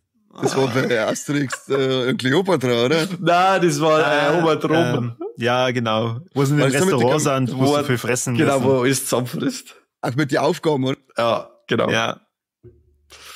Das Leben ist so schön. So, Conny, wie schaut's aus? Was geht ab? Da muss er ins Bett. Mal. Jetzt bin ich jetzt sauer. Kurzen Ding gerade reingeschmissen, ich wollte sagen, Heaven Shall Burn haben ein neues Album rausgebracht, nennt sich Heimat. Und wer mit Heaven Shall Burn bisher was anfangen kann, wird er hier wieder ordentlich bedient. Die bleiben sich selber schön treu, wird nicht viel übereinander experimentiert, sie schreien und prügeln sich durch das Album durch. Es ist ein richtig schöner Ohrenschmaus, würde ich fast sagen. Aber wenn das Heimat heißt, das ist ein Nazi-Album. Na, Nazi-Band. ja, waren schon immer Heaven Shall Burn. Schon, oder? Das hat sogar Veganer, glaube ich, oder? Ja. Cool. Veganer sind alles Nazis. Weißt du eh? Willst du einmal Schnitzel singen? So. oder was? Ja, du frisst ja Fleisch. Nur so. Nur so, ja. Keine Nazis natürlich nicht und Okay. auch das Wort, ich glaube, da hat sogar ein Interview jetzt gegeben zu dem neuen Album, Mhm. da wo er gesagt hat, dass er der Meinung ist, dass man das Wort Heimat vielleicht einmal wieder ein wenig von dem rechten Gedanken befreien muss, weil Heimat selber hat ja nichts mit Nazi zum tun. Eben. Ich wollte nur Aber, Klischees wieder Aber mit nicht gewusst, dass das überhaupt eine deutsche Band ist. Mhm. Das sagt ja der Name schon. Schon. What? Und ich bin sogar einmal, war mal jetzt weiß ich nicht mehr, was es war, ich glaube im With Full Force haben wir gewesen. Und da haben die einen Auftritt gehabt, da hat die noch keinen Schwanz kennt, irgendwann am 2 Nachmittag oder so. Und dann sind wir, der Kohle und ich, der hört das sowieso nicht, haben wir da uns Devil Driver angeschaut und dann haben wir mal gespannt, okay, die Leute von Heaven Shall Burn, die liegen hinter uns. Dann haben wir mit denen noch wegen einem Schmerz da gehabt, die haben uns nicht mehr verstanden, weil wir Bayern waren und besoffen, aber die waren auf alle Fälle hinter uns. Okay. Ja, dann sind sie irgendwann so groß geworden, dass die riesen Circle Pits so wie im Summer Breeze oder so Ja, ist krass. die Türme da organisieren, wo du sagst, ja genau, wie soll ich das da laufen und da schnaufen? Also das der Idioten? Circle kleine Pit. Circle Pit mit einem Durchmesser von 2 Meter ist so für mich schon zweit. Ja, aber der war ja, weiß ich nicht, 500 Meter Circle Pit im Summer Breeze, das war Und Wahnsinn. unten laufe ich mit und danach habe ich einen Hitzeschlag gehabt. Da habe ich so viel Staub Unglaublich. eingeatmet, dass ich nicht mehr kann. Und dann, was ich mir angeschaut habe, was ein riesiger Scheißtrick war, das war, ich weiß nicht, wie man den ausspricht, das Namen The Bayou oder Baju, dieser komische Alligator-Film. Ah, Im Original heißt der Gator Creek. wow, denn so einen coolen Originaltitel. Ja, und wow, ist das ein Riesenhaufen. Pferdekut! Ja, so ein Scheißdreck. Ein paar Idioten fliegen mit dem Flieger irgendwo hin, der stürzt ab und dann müssen sie durch den Dschungel durchkämpfen gegen kreislig animierte Alligatoren, die ja teilweise Ninja-Alligatoren sind, das darf man nicht vergessen. Vor allem, wenn sie dann am Ende in dem Gebäude drin sind und dann vom Dach oberfetzen und den Typen wegbeißt, da denkt man, wow, krasser Shit. Ansonsten riesiger Käse. Das Finale dann auch noch so Jurassic Park 3 gestohlen mit den Eier, es werden ja nur verfolgt vom Killer Croc, weil es Eier gestohlen hat und dann gehen wir die Eier zurück ab. Wird er dafür gleich mal der Arm abbissen. Alle Figuren behindert, die ganze Geschichte stinke langweilig, die Alligatoren so kreislig animiert. Dass ich fand die gar nicht so kreislig animiert. Du bist kreislig. Gar nicht so kreislig. Du findest selber auch nicht kreislig. Schau dich an. Ja, weil ich mich so Weiterschmerzen. Ich brauche halt nicht Weiterschmerzen. Ich fand nicht aus, wie sie die schon bewegt haben. Ich fand das gar nicht, ich fand das nicht so schlecht. Na, Hoppe. Also, jo, bist du halt so schlecht drauf? Das ist ja unglaublich. Nein, ich hab da Schweins-Letterbox-Bewertung schon gelesen dazu und dachte, ja, okay, ganz kurz ans eine. Da wollte ich ich fand die schön animiert. Ich fand, dass das gut war. Vielleicht, wenn sie nicht bewegt haben. Wenn sie einfach nur ein Standbild war und so, ja, okay, jetzt passt das. Da kriegt's ja jeder hin. Aber sobald die in Motion waren, haben wir gedacht, schön ist das nicht, das ganze Ding. Okay. Ja, wie gesagt, wenn dann, wenn sie an die Steuerin ist, wo die eine Pilot, die andere tust sie übers Geländer schubst und sie hängt dort. Ja. Dann grabe da vor mir von oben vom Dach das Krokodil einer und springt oben und schnappt ihn. Was ist denn jetzt? Gerade dass er keine Ninja-Maske hat, haben wir bei den Turtles. Was ist denn? Ja, nee, ist nicht. Okay. Naja. Mann, hast du irgendwas dabei, also filmtechnisch oder serientechnisch, was du gut findest? Ja, Junior habe ich ja nicht schlecht gefunden. Da habe ich ja gesagt, Junior ist, das überlasse ich, die Verantwortung übergebe unsere Hörer, ob sie wollen oder nicht. Und dann habe ich nämlich The Baju, nenne ich es jetzt einfach mal, für 1 Euro ausgeliehen bei Prime und noch einen weiteren Film, den ich dann später bringe, den auch für 1 Euro ausgeliehen bei Prime. Und beides waren die Enttäuschungen. Dann kann's also, nicht. Da war Baju eigentlich ein Warleck im Vergleich zu dem anderen. Dann kann's nicht Paddington 3 sein. Weil der war auch für 1 Euro. Den habe ich mir gar nicht ausgeliehen, weil ich die ersten Teile nicht gesehen habe. Ich weiß nicht, über was du jetzt dann reden willst. Kannst du das bitte ohne zu spoilern machen, weil ich darf mir den Film schon noch gerne anschauen. Da gibt's nichts zum Spoilern. Ich hab mir den Euro nämlich auch gegeben. Da gibt's nichts zum Spoilern. Aber jetzt erzähl's halt, was habt ihr denn geliehen? Ja, auf scheiß Beavers. Ich grüße an der Stelle Herrn Flo. Ich möchte wirklich eine offizielle Warnung vor diesem Film aussprechen. Das ist ja, also, so ein Scheißtrick habe ich schon lange nicht mehr gesehen wie diesen Mist. Das ist, vor allem, der wird ja durchweg so gut bewertet, auch dieser Film. Und die haben den alle leider einen Schlaganfall, die den anschauen, oder wie? Wenn so, der ist so kreativ und bla, aber wo hat er denn seine Kreativität her? Aus alle Zeichentrickfilme der 30er Jahre. Das ist nämlich der Humor, den der Film hat.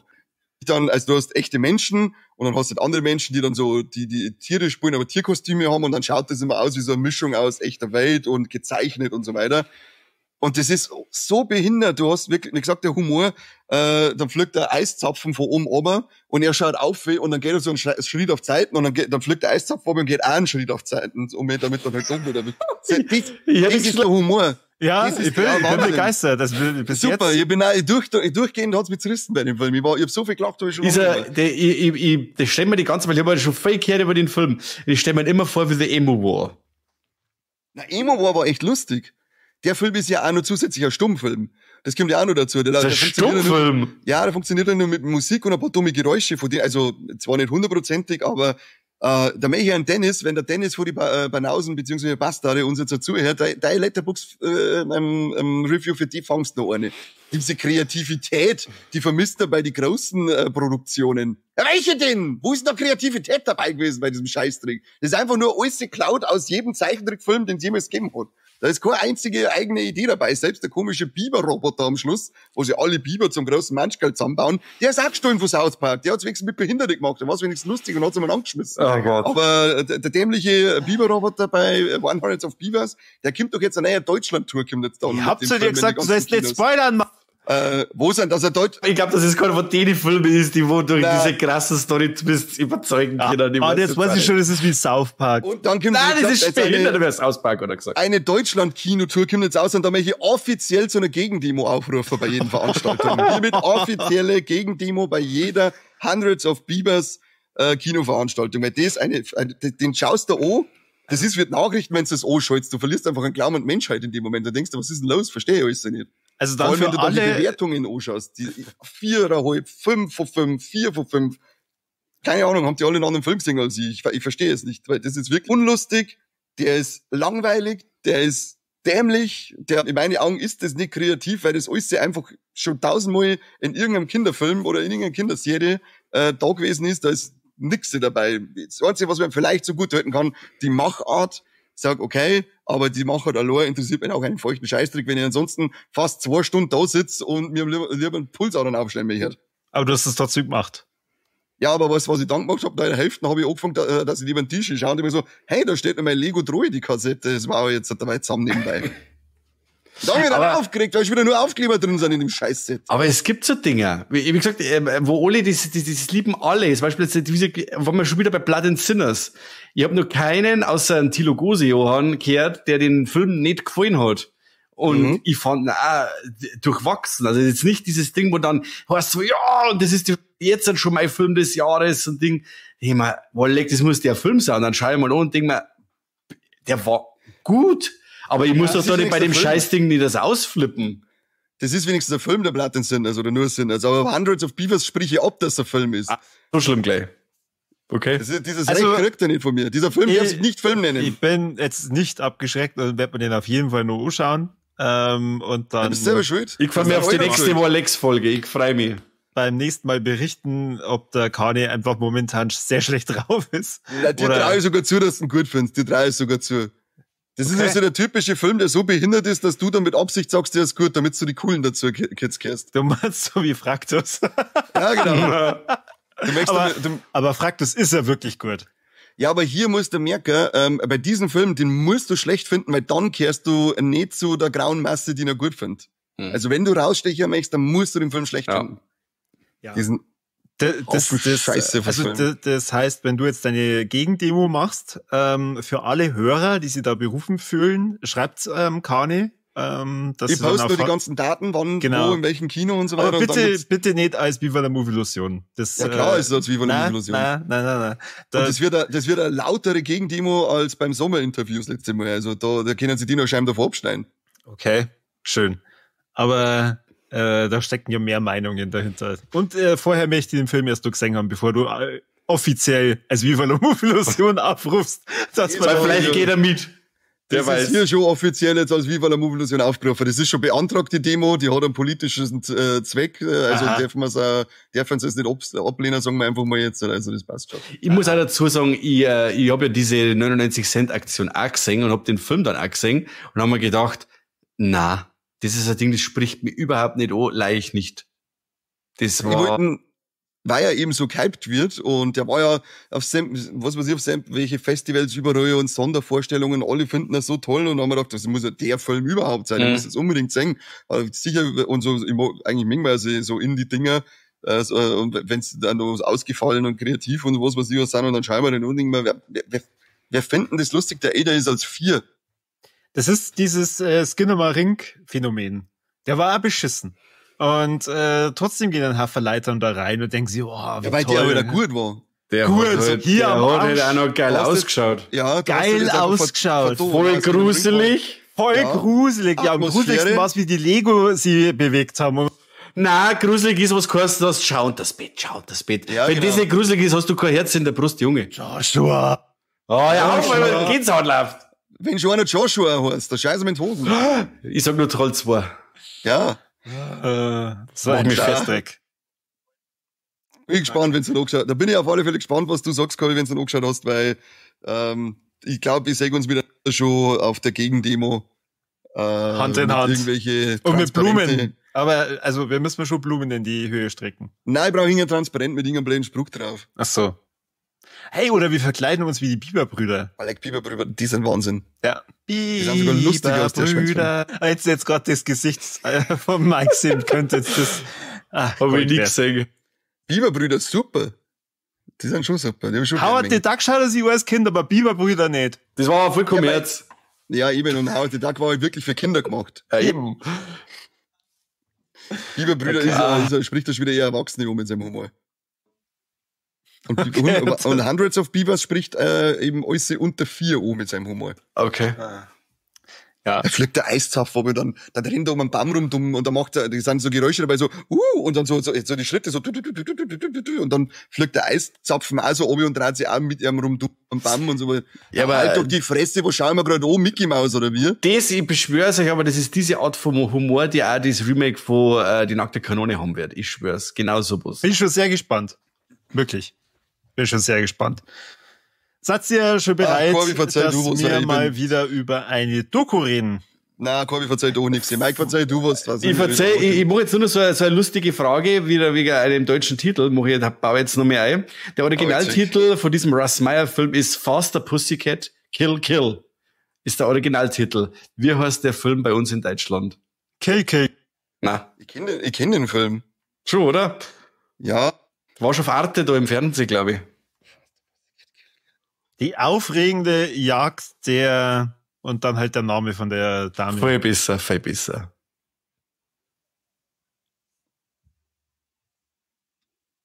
Faster Pussycat Kill Kill. Wobei der Originaltitel schon geil ist. Ist es überhaupt Deutsch oder ist es dann Englisch? Das ist ein richtiger eingedeutschter Titel ist. Eingedeutscht. Er ist nur Deutscher, geht's gar nicht eigentlich. Kannst du den Englischen nochmal vorlesen? Sind alle Katzen, genau. Na, also kann ich nochmal Faster Pussycat Kill Kill. Kommst nicht drauf. Ich schwöre das. Die blutrote Nacht der Katze. Ja, keine Ahnung. Der Film heißt Die Satansweiber von Titfield. What the fuck? Oh, das ist einer von den besten Titeln auf der ganzen Welt. Warum? Was ist los? Das Titfield, Alter. Titfield ist mega, oder? Wo ist denn Titfield überhaupt? Ja, keine Ahnung. Der im Film spielen ja nur Tut die Weiber mit. Das ist ja wieder, das Titfield, meine, gibt's ja auch gar nicht. Ich weiß, ich habe den Film leider nie gesehen, aber ich glaube, dass das nur so heißt, weil noch die Mädels dabei sind, sonst nichts. Noch die Dickbuser-D. Ich glaube, Dickbuser-D. Soll ich noch mehr einen Film sagen? Also, ich habe jetzt noch einen Film, glaube ich, also ich kann schon über irgendwas reden, aber jetzt dieser, der ist jetzt noch sehr präsent, jetzt habe ich Wicked gesehen. Hab ich auch gesehen. Und hat mir gefallen. Ja. Ja, das war mal ein Musical, wo ich sage, yeah, kann man machen. Da bin ich dabei. Und sogar der Aufbau war wie ein Musical. Da wenn die so diese Musik sich aufbaut, wenn die singen, zack, zack, zack. Und auf einmal, wenn dann die Gesangseinlage gar ist, das ist wie wirklich in einem echten Musical, von mir halt Leute weg oder es verschwindet oder einfach ein Szenenwechsel drin oder sowas. Fand ich sehr cool. Also ich habe dieses Musical nie gesehen. Aber wenn ich den Film mal so sehe, dann kann man wirklich in bestimmte Bereiche mir das vorstellen, wie es wirklich im Musical ausschaut. Weil der Film sehr musicalhaft inszeniert ist.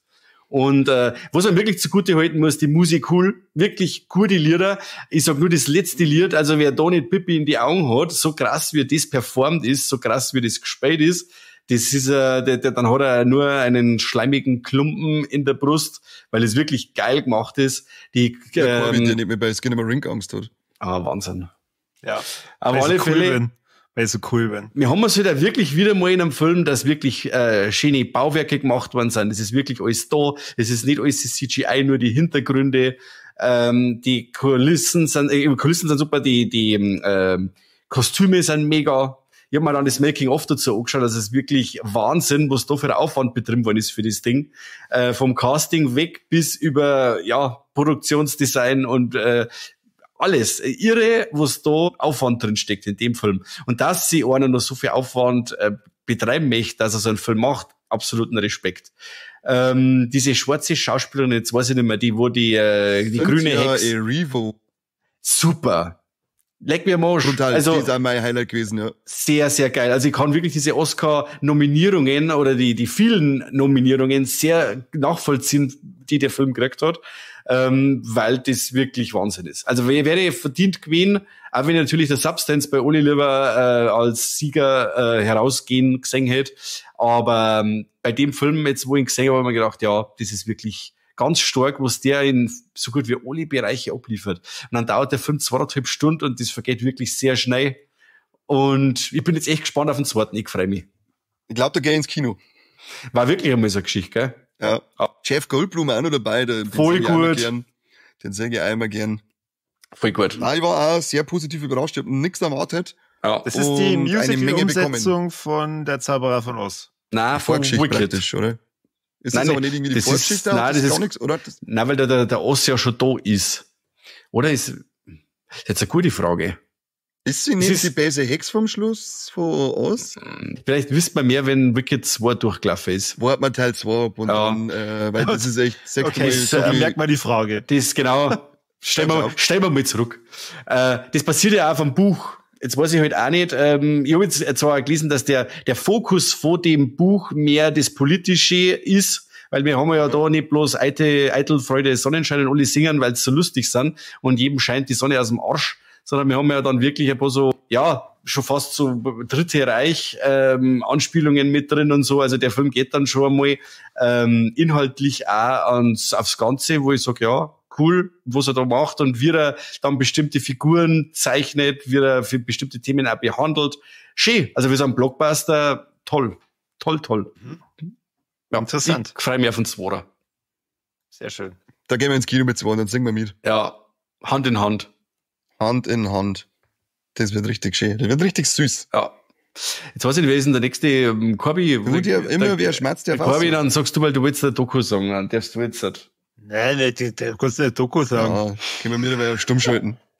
Ich muss mir was zum Trinken holen, das passt ja gerade. Fang an zum Reden, okay. Ich habe ja in der 300. Folge schon gesagt, alles dass klar. Ich aktuell bei Letterboxd so eine Liste gefunden habe, wo ja da so die besten Dokumentationen drin sind und bin über No Other Land drüber gestolpert. Das ist Oscar-Verleihung von 2025, der beste Dokumentationsfilm geworden. Und eigentlich passt der jetzt, nachdem wir diese ganzen Filme gesagt haben, überhaupt nicht in die Rolex. Aber ich habe mir zur 300. Folge da schon gedacht, ich spreche das jetzt nicht an, weil das, glaube ich, schon so ein bisschen ein Downer ist. Es geht um einen jungen palästinensischen Aktivisten, den Basel Adra. Und der filmt praktisch, was mit seinen Dörfern da passiert. Und das ist die anderen beiden sind gerade gegangen. Also ich bin jetzt gerade allein da. Nein, bin schon wieder da.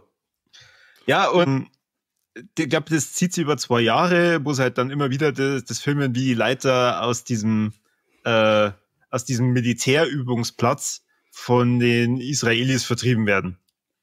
Und man weiß, das ist momentan ja sowieso alles sehr hitzig, was da drüben passiert. Aber es ist einfach krass, wenn du halt dann siehst, okay, die versuchen halt dann immer wieder da einfach Fuß zu fassen, weil die da leben. Aber sobald die ein Haus aufbauen, und das machen die halt dann teilweise über Nacht, wird sofort am nächsten Tag wieder abgerissen.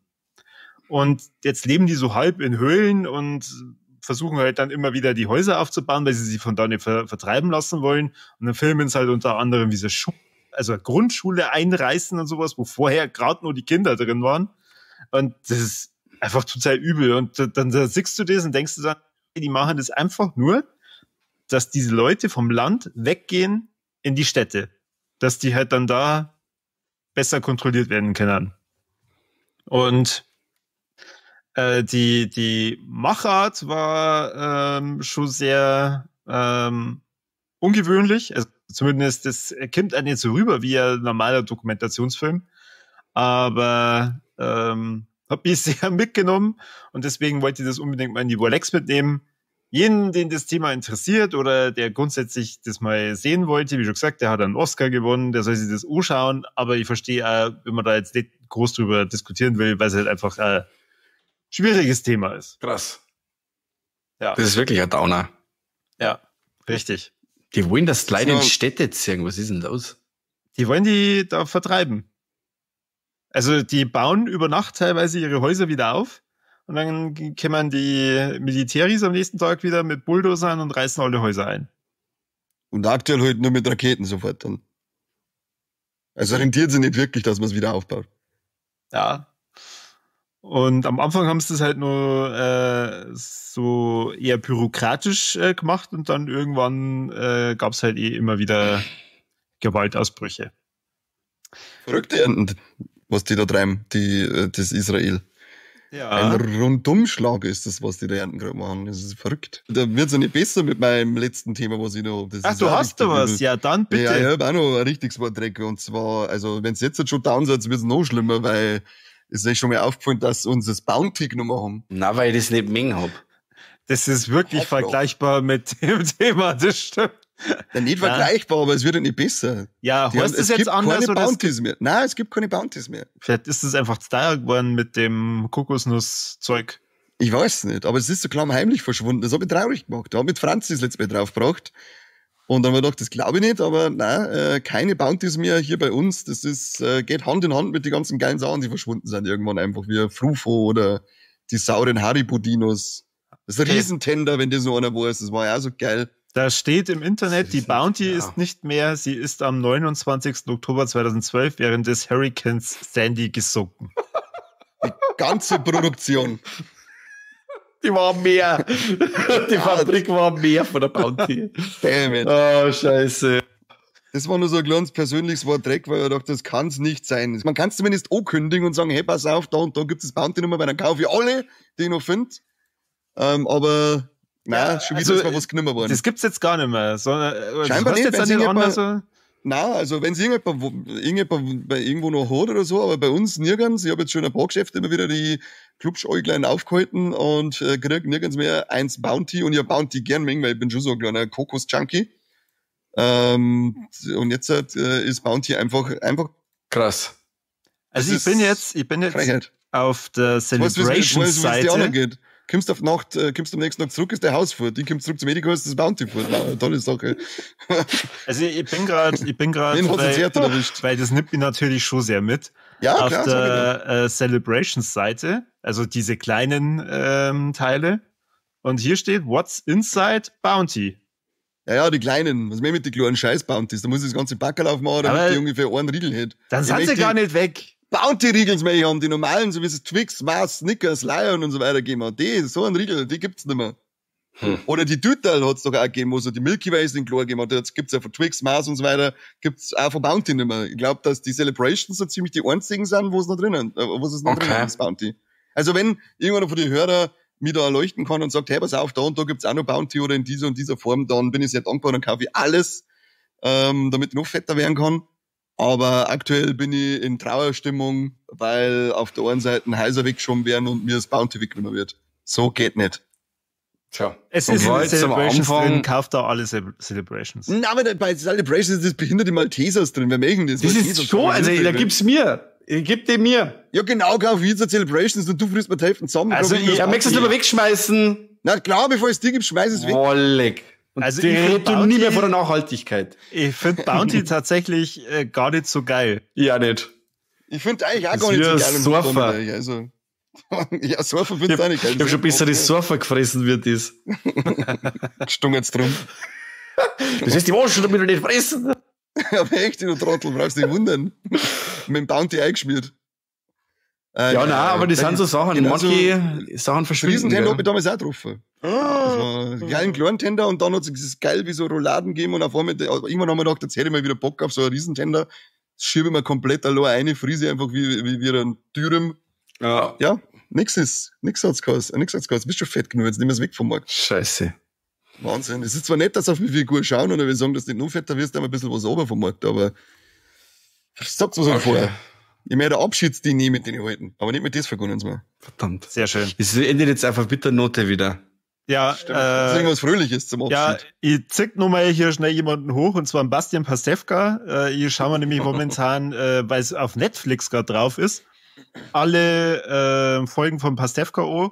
Und hier kann ich jetzt gleich wieder aufhören. Mir fehlt gerade die letzte Folge. Ich war ein bisschen enttäuscht, dass wir heute mal Lex aufnehmen, weil wir gerade beim Serienfinale waren. Oh na, deine Frau sagt schon die ganze Zeit, jetzt hör halt auf mit dem Kram, wo kommt jetzt endlich einer? Die hat vorhin nur gesagt, kannst du ja noch nicht schreiben, ob wir nicht eine halbe Stunde später aufnehmen. Ja, hast du das gemacht, mir war es wurscht gewesen. Ich hätte auch gesagt. Ich habe in die Überleg schon mal über Pastewka geredet. Ich habe aber tatsächlich die letzten 2 Staffeln noch nie gesehen und das genieße ich gerade. Es ist ja von 2005 bis 2014 bei Sat.1 produziert worden und dann von 2018 bis 2020 nochmal bei Amazon Prime. Amazon Prime hat daraus Mischung aus Drama und Comedy gemacht, was aber sehr gut Anschluss gefunden hat zu den ganzen Folgen, die davor waren. Und Ich bin da voll drin. Also das macht so viel Spaß und das ist so aufregend. Also für alle, die das mal interessiert, reinzuschauen. Es kommen extrem viele Cameos vor, wahnsinnig viele aus der Film- und Fernsehgeschichte aus Deutschland. Der Pastewka ist sowieso ein einziges Filmlexikon. Also ich glaube, mit dem man Podcast aufnehmen, macht Spaß und ist anstrengend zugleich. Ich glaube, dass du dich dann auch richtig minderwertig fühlst. Ja. Ist der so krass, oder was? Der Voll. ist irre. Ich glaube, der weiß alles, was es über Filme gibt. Der Ding ist ja auch so ein Freak, der Kalkofe. Das ist ja auch voll der Freak, ja, oder? aber der Pastewka ist nur krasser. Also der kann dir alles zu den 3 Fragezeichen beantworten. Alles. Okay. Cool. Der kennt sie bei Synchronsprechern top aus. Und das ist einfach, der Typ ist ein Viech. Also es ist unglaublich. Cool. Cooler Typ. Also, Schön, dass du das jetzt noch mehr aufgeheitert hast. Ihr habt auch noch, also 2 Kleinigkeiten nur. Und zwar, du musst die 3. Frage nur stellen, gell? ja, genau. Unser Spezi, das muss ich zuerst einmal alles für die coolen Sachen. Unser Spezi, der Herr Alvarenga, der den Hundswut gemacht hat, den möchte ich jetzt quasi noch mal einen Shoutout bringen, weil eben der besagte Hundswut jetzt bei Amazon Prime drin ist. Also, jetzt gibt's keine Ausrede mehr. Den historischen Krimi aus Bayern kann man sich jetzt bei Amazon Prime anschauen. Hundswut, dort das, weil er geil ist. Unbedingt. Wegen dir habe ich mal, also das geht an den Daniel. Daniel kenne ich nicht. Ja, nicht der hier sitzt. Er heißt der Daniel Alvarenga, oder? Markus Alvarenga. Na, weißt du nicht. Mir wurscht, ob du das glaubst du nicht. Wir hatten persönlich getroffen. Google nicht lang. Daniel Alvarenga. Erzähl keinen Scheiß, du Idiot. Ja, du hast auf Wikipedia geschaut. Ich hab mir jetzt extra den blöden Hexenhammer, Hexenhammer bestellt, weil mich das so interessiert, was da drin steht. Mann. Leist mir doch, die mag ich dann auch lesen. Na, kauf den doch selbst. Und die letzte Frage. Der sieht Malteser wegschmeißen mich, bevor ich so einen für euch gebe. Scheiße. Von nächstes Mal vorbei und hau da jetzt mal dieser vom Mung aus, du. Jetzt passt du mal, jetzt auf. Ein cooler wie deutscher Titel. Der Film von 1978 vom Jean Roland. Und zwar ist der Originalfilm, gut, der Originaltitel französisch kann ich nicht. Les Raisons de la Mort heißt im Englischen heißt der Grapes of Death. Wie kann da der deutsche Titel heißen? Also die Weintrauben des Todes. Wie kann der Film in Deutschland heißen? Der hat auch noch einen anderen deutschen Titel, der ist jetzt quasi nicht, den ich suche, und zwar ist der bei Pestizide statt der Zombies. Ist naheliegend, oder? Aus dem Grabe griffen sie nach mir. Ich sag Foltermühle der gefangenen Frauen. Das stimmt, das ist richtig. Ja, war sehr gut. Die Foltermühle der gefangenen Frauen. Warum? Ja, warum? Das Grapes of Death halt heißt. Richtig. Englisch, du Spaß. Gut, Conny, du bist doch der Wahnsinn. Brutal, gell? Ja, 1:0 für die.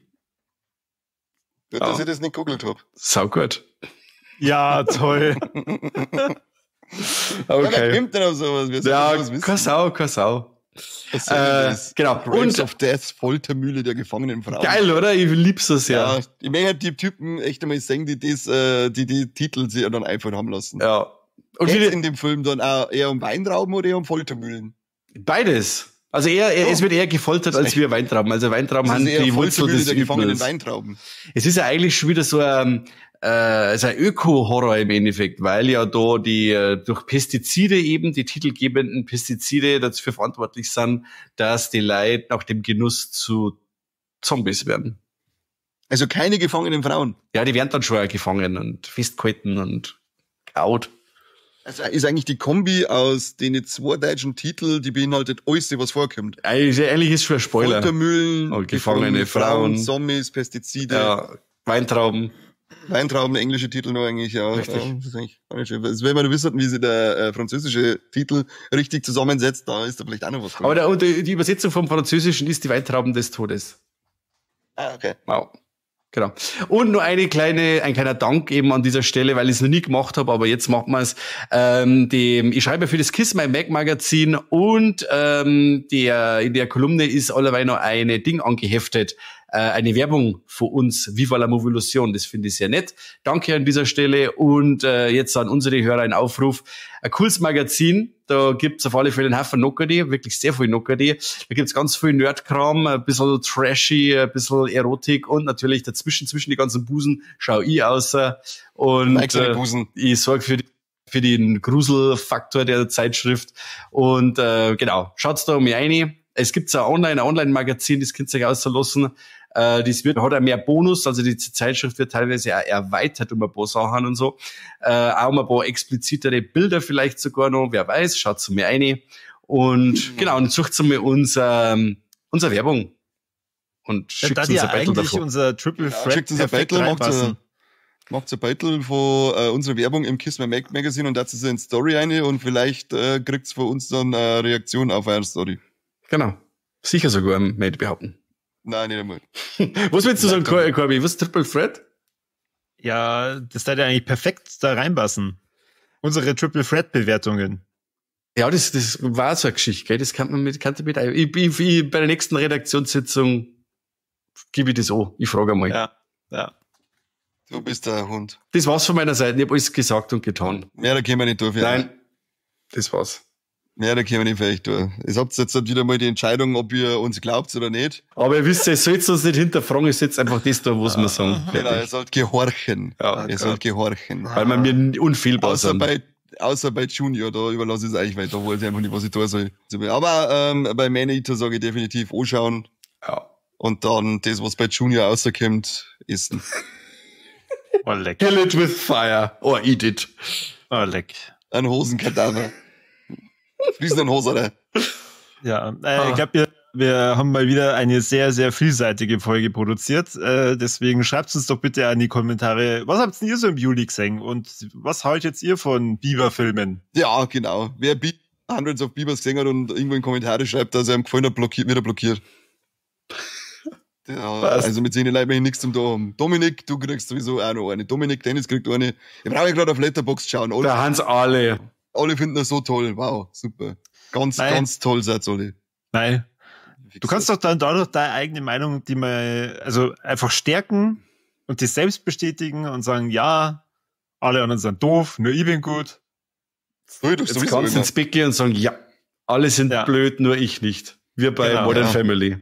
Ja, genau. Und dann renne ich nur wieder Bart Simpson mit dem Topf und mit dem Kugel voneinander. Alle Menschen lieben mich, denn ich bin so toll. Ja. Das mache ich dann einmal nur kurz vorm Bett gehe. Gehst du mal mit der Loh auf und ab und haust du wegen genau. Dass wir die ganzen Nachbarn Kinder aufwachen und nicht schlafen gehen. Ja. Deswegen mal. Hat der Kani wieder Probleme oder was? Und jetzt ist gleich wieder 3 für Live. Jetzt kommt er gleich wieder. Der Trottel. Na gut, Leute, es war schön, dass ihr es mitgemacht habt, dass wir 3er geschafft haben. Zu lieber Alex ist das immer wichtig. Und an alle, die zugehört haben, wie der Corby schon gesagt hat, einschreiben, was ihr geschaut habt, abhauen mit der Biber. Vielen Dank fürs Zuhören und bis zum nächsten Mal beim besten Podcast der Welt. Nicht von der Heimat. Von Titfield. Titfield. Wiederschauen, wiederhören. Servus und habe die Ehre.